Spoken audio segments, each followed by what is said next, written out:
Thank you for joining us for the 37th Screenside Chat. I have the distinct pleasure and honor as Dr. Warren Ng, President-elect for the American Academy of Child and Adolescent Psychiatry, of really introducing the brainchild and the originator of this incredible series, Dr. Gabrielle Carlson, as the President of the American Academy of Child and Adolescent Psychiatry, to really interview her during this Screenside Chat. So I have this unique privilege, and this was something that was created during the past year where it's been so incredibly difficult with the COVID-19 pandemic. And Dr. Carlson came up with this as inspired by FDR's wonderful origination to really bring our community of child and adolescent psychiatrists together during the most difficult time to ask those pressing questions and to find some answers in terms of how to guide us through this time. So Dr. Gabrielle Carlson is a professor of psychiatry and pediatrics at Renaissance School of Medicine at Stony Brook since 1985. She founded and directed the Child and Adolescent Psychiatry Division until 2013.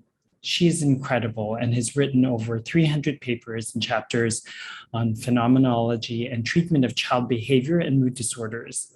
Dr. Carlson is also past president of the International Society for Research in Child and Adolescent Psychopathology, past chair of the American Academy of Child and Adolescent Psychiatry's program committee, and is one of their most sought after and requested speakers. As you will obviously here today, but as you've enjoyed during all of her Screenside Chats, she's been AACAP's president since October 2019, and will be ending her term now in November of this year, 2021.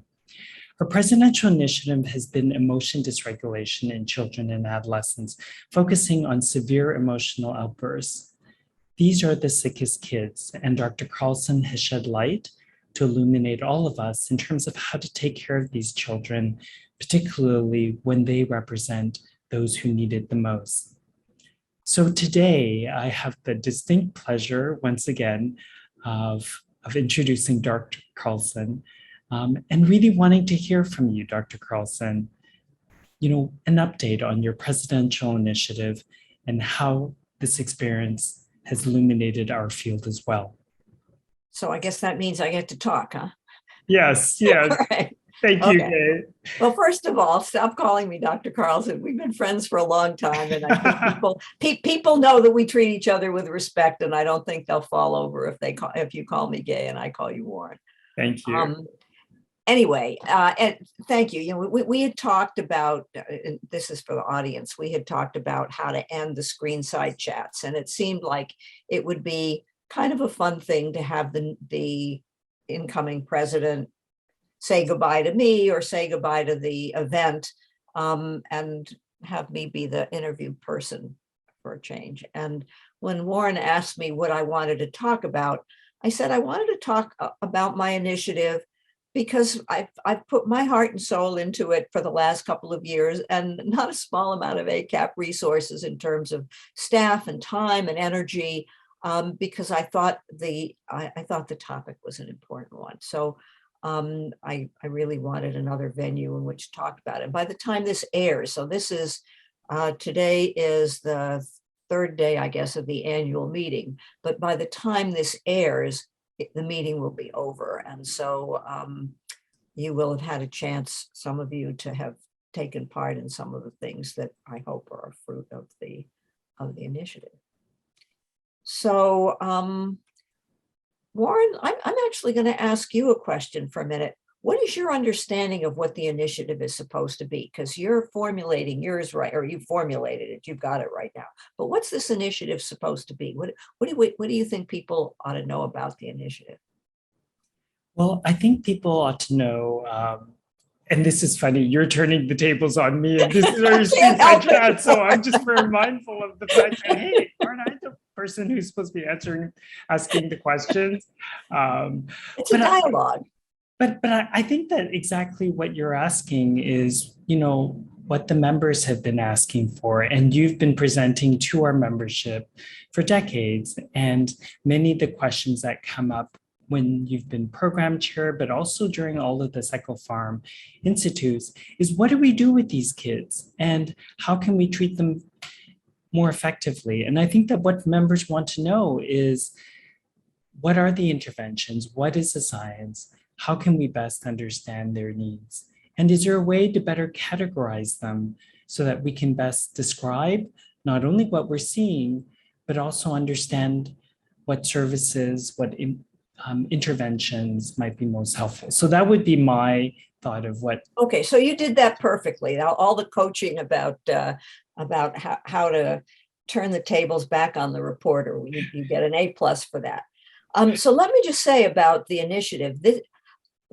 Children, I've been interested in manic depression or bipolar disorder my entire professional life. I got into it, as I think I said in my opening plenary, because of a young man who came in looking fairly, normal and okay and so forth. And then before our very eyes developed such a severe manic episode, people thought he was schizophrenic. And I was just fascinated by any condition in which you could be stark raving mad for a period of time. And then when the episode is over, you dust yourself off, you look fine, thank you very much, and you go on about your life until you have another episode. So that's what got me into psychiatry. And what got me into child psychiatry was whether or not that phenomenon occurred in young people. And at this point, I don't think there's any question about the fact that it occurs in adolescence. The young man that I mentioned to you actually was an older adolescent, but he had been ill since the age of 16. So off the table is adolescence. So then we get down to whether that occurs in children. And as we know, that has been a contentious issue for the greater part of about 30 years, maybe even longer than that. What I think, while there's not complete agreement on this, what there is complete agreement on is that there are a group of children who are relatively common in our practices who have significant problems with emotion regulation. They get too upset too quickly for too long a period of time and too frequently. And whether you want to call that a rapid cycle or whether you want to call it emotion dysregulation or irritability, I think we can agree that children who have those problems really pose a significant challenge to all of us. And so when I had the honor of being elected to be president, I have to tell you, I started thinking about this initiative. Karen Wagner, who was president before me, worked on depression. And so I thought, okay, this is, I can pick a subject like that. It doesn't have to be international relations. It doesn't have to be integrated care, which was what past presidents had done. I could pick a clinical problem. And so that's why I picked this one. And in terms of what we've learned, well, I think one of the things that's really important to everything we do is to have a common language. That's been the whole backbone of the DSM movement, for better or worse. The whole point of it was to be able to say, when we say somebody has ADHD or somebody has depression or somebody has a fever or somebody has chicken pox or whatever the thing is, that we would all know what we're talking about. We'd have the same frame of reference. And so for me, that was what we really needed to do with the dysregulated children. So we didn't have, yeah, go ahead.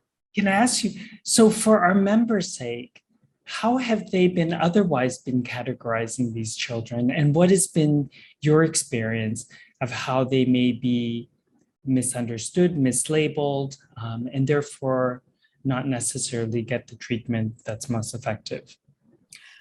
Well, that's the perfect question to get to the next part that I wanted to talk about, which is we shy away from,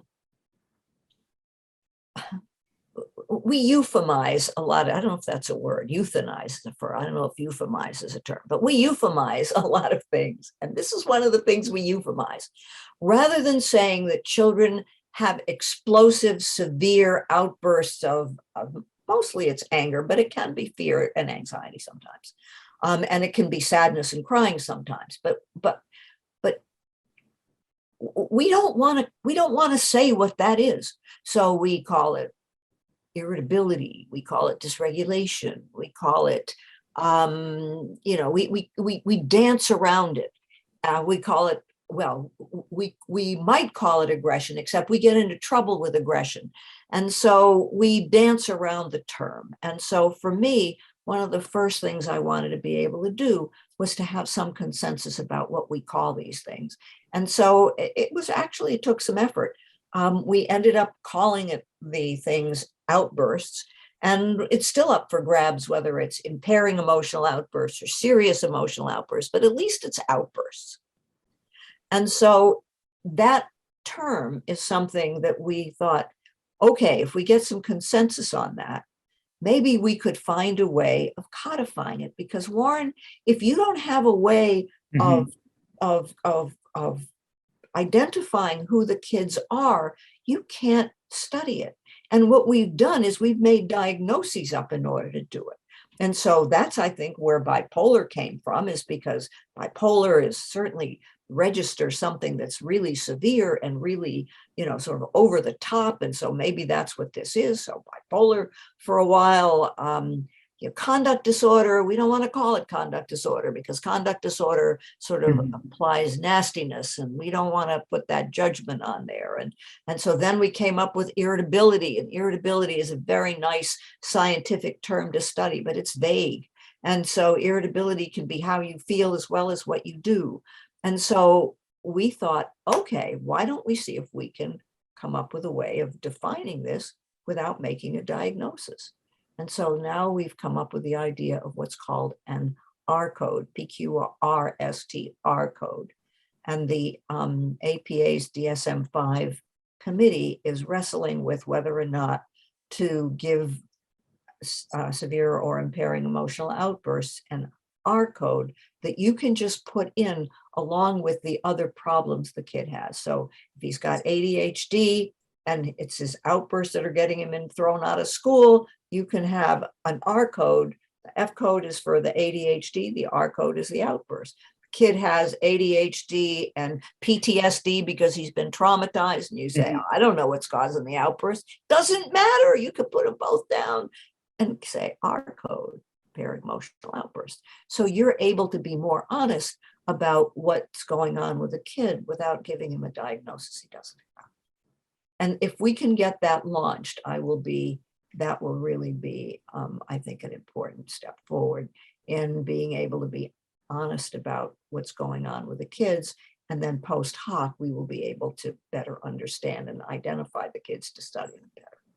Thank you. That is so critical in terms of categorizing and identifying and tracking and collecting that data. In terms of the R code and thinking specifically about how to best define the outburst, is there a tool? Is there a rating scale? What do you recommend in terms of how members should understand applying an R code? Good.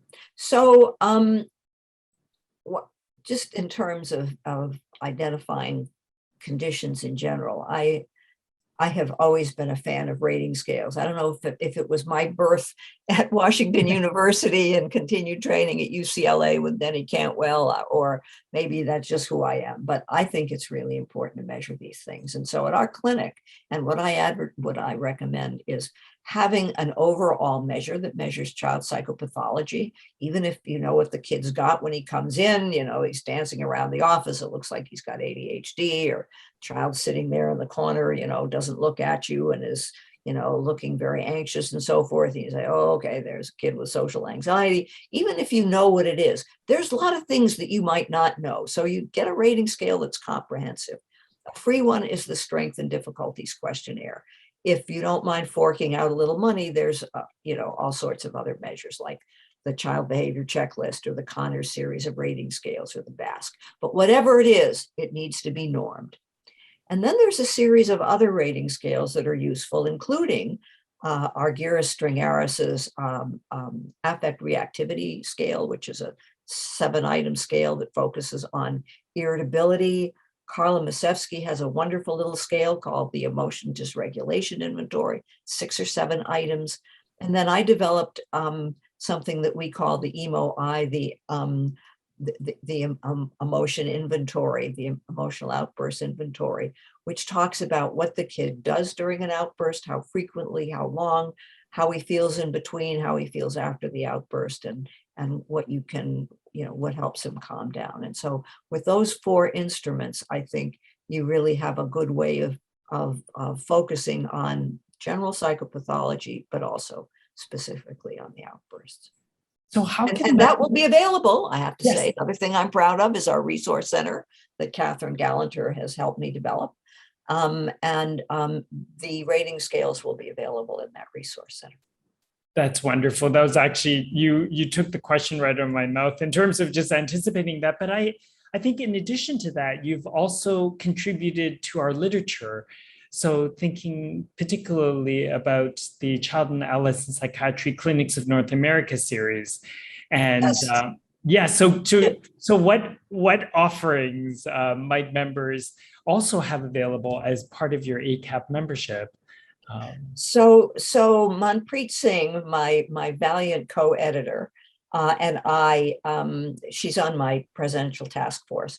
And so we, one of the things you get to do, as I'm sure you'll find out, but you already know because you helped Karen edit her child and adolescent clinics, right? So anyway, one of the things you get to do as part of your initiative is the overall editor of the Child and Adolescent Clinics of North America says, we'd like you to do a volume on your initiative.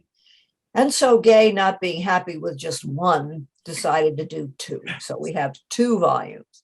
When you're short, you see, you have to do Oh more. my goodness. Well, when you have wonderful ideas like you do, I think there's no question, especially when you're definitely helping our members and our field describe and also understand something that isn't necessarily acknowledged in our current system of care. So can you tell us about your... So the clinics has 2 volumes. The first one is mostly on the phenomenology. The second one is on treatment. And as you point out, as members of AACAP, you can access these for free on the JCAP Journal website. If you scroll down the website, you see the clinics, and you get to see past volumes as well as our current volumes. And so we're really proud of that. We're proud of the clinical essentials, speaking of Manpreet, that she helped put together. That is another place that you can go to learn more about outbursts. We have in the resource library, we have, when it's done, a number of articles in addition to the child and adolescent clinics for people to avail themselves of for understanding more about outbursts. Those are incredible resources, and particularly on the new AACAP website. I think isn't it great? Navigate that. But I think as you're sharing about particularly the volume 2, but also what you've learned, what members need to know in terms of any updates with regards to treatment and interventions. What do you think members need to know to best treat these kids? Well, I'll tell you, that is the thing. I mean, I knew going into this in 2 years, we weren't going to have a treatment. Rob Altoff, actually, my co-chair in this endeavor, has put together a research initiative about things that we really need to know more about. Measures is one of them, and treatment is another one of them. But I think one of the things that, well, I guess there are maybe 3 take-homes for treatment. The first one is, if you really do know what the primary disorder is, and if you treat it, you often can make headway onto the outburst. And I think the best example of that is with ADHD, and with a paper that Joe Blader did that was recently published in JCAP, where he was able to, what he calls optimized treatment of the ADHD. And half of the kids, really, their aggression got better. The other half, it got somewhat better when you added on either valproate or risperidone, but never as well as the group of kids that got better on stimulants. And so what that says to me is we need better treatments. We have a significant illness here, or that's a significant behavior here, and we don't have great medications. And one of the things that makes me go ballistic is when I read in the newspaper, oh, we're giving kids powerful drugs. The drugs are nothing compared to these outbursts. And so I think we need better treatments. The other thing that's very clear is we're dealing with often a chronic problem. This isn't something where, you know, the kid has an outburst and you fix that and you talk him down and you do your de-escalation and he dusts himself off and he says, thanks, thanks, Dr. Carlson, I needed that. And he goes off into the sunset and things are fine. They aren't fine. This child has got problems getting too angry too often, too fast, and too extremely. And so what you're doing is you're teaching that child emotion regulation skills. Well, that ain't easy, okay? That's like my saying, when I retire, I want to go back to learning how to play the piano, and I want to play as well as Rachmaninoff or somebody like that. Well, as somebody who can barely play chopsticks, I think that is a rather tall order, and it's not going to happen overnight. It's going to require a lot of work on my part and a lot of work on the part of the piano teacher. And so I think the same thing is true with teaching people emotion regulation skills. But what a good investment that is, because as far as you can tell, if you can learn to manage that as a kid, you probably will continue to be able to use those skills as an adult. And when somebody cuts you off on the road, you don't have to go after him with a baseball bat. Or if your child talks back to you, you don't end up abusing him. So there's a lot to be said for learning emotion regulation skills. So I think treating the primary disorder, recognizing we need better medication, we do the best things that we can, and understanding that we really are dealing with a skills deficit here. And until we can figure out or cure whatever the thing is, like giving me something that teaches me how to play the piano in an hour, until we come up with something like that, then we're stuck with teaching people skills. Thank you for those pearls of wisdom. I definitely think that those will be incredibly helpful for our members who are on the front lines. And talking about the front lines, as you know, many of these kids with outbursts and emotion dysregulation end up in the emergency departments or acute care settings or in emergent situations. And as you know very well, compared to the previous year, there's a 24% increase in children aged 5 to 11 going to emergency departments for mental health conditions, and a 31% increase in adolescents 12 to 17. And I'm sure many of those children are represented within this group as well. And also 2 days ago, on October the 19th, you led a coalition with the American Academy of Child and Adolescent Psychiatry, with the American Academy of Pediatrics and the Children's Hospital Association to really declare a national state of emergency for children's mental health. So I would love to hear your thoughts about that in the context of all of this incredible presidential initiative that you're talking about. How does that all fit together, and what are we looking at? Thanks for the plug for our initiative for the crisis in child mental health. As you know, we've been working on that for a number of months, and it's been gratifying that a number of different agencies have come to the floor now to recognize how important this is.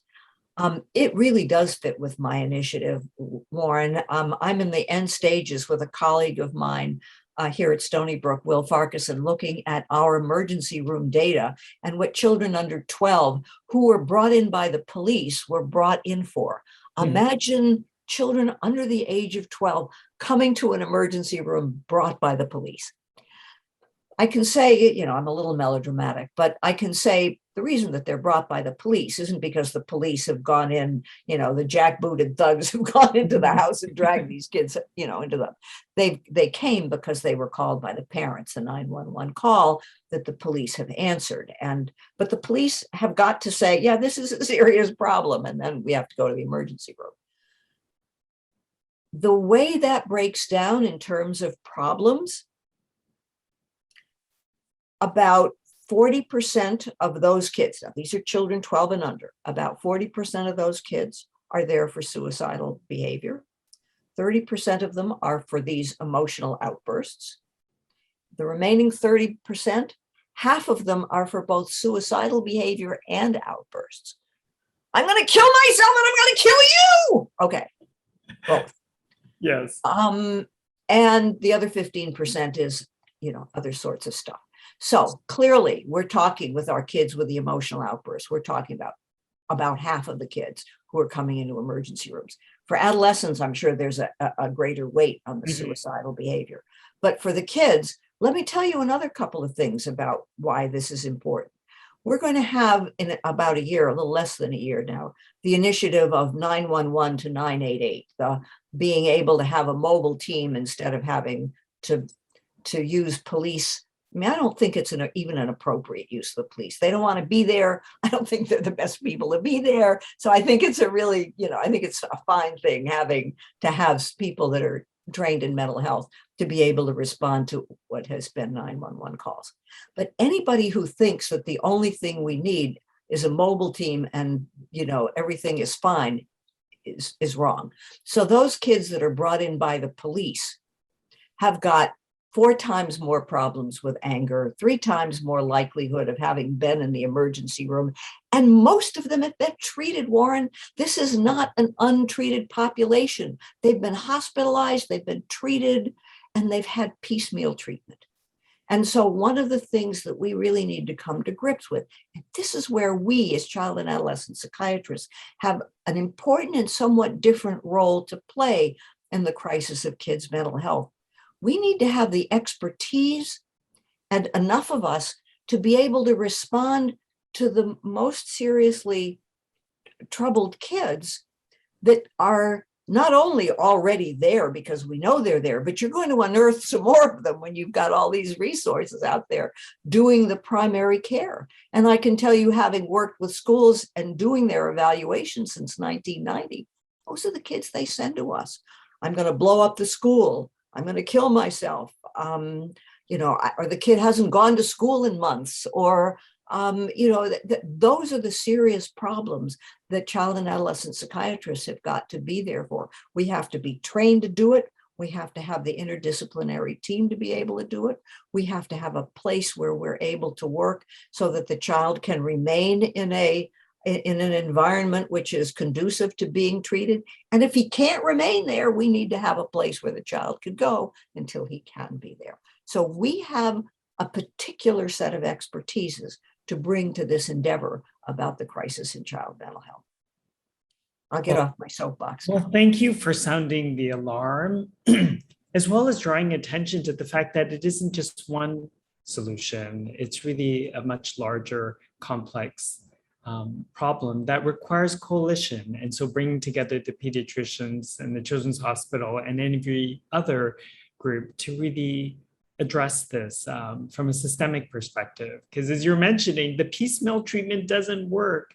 And even if we're seeing these children, it's not enough. And so thinking about some of those solutions is really critical. So sounding the alarm, and I think really shining the light during the pandemic for all of us as child and adolescent psychiatrists in the American Academy of Child and Adolescent Psychiatry has been incredibly comforting, helpful, and supportive through the hardest times. So, Gay, I think that we owe you such a huge debt of gratitude for your leadership, your courage, as well as shining your light on the most important issues related to child and adolescent psychiatry, and also being able to do this. Yes, go ahead. But one thing I forgot to say, and I don't know how I could have forgotten it looking at you.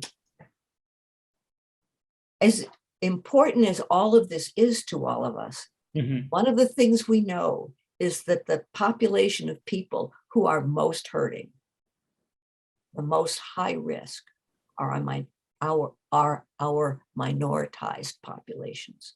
So if 140,000 people have lost a family, almost half of those kids are Hispanic.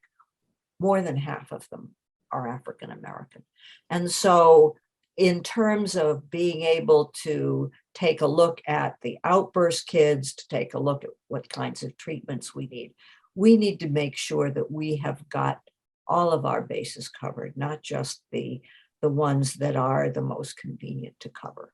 And so I think that kind of leads us into what your initiative is going to be. Is that right? Thank you, Gay. Well, I think that's a perfect segue, because I think that particularly with your task force of health equity and combating racism for AACAP and child psychiatry has been really a wonderful inspiration for me. So that's definitely where we hope to continue to work on as an academy, addressing the disparities of care as well as those chronic inequities, particularly with communities of color.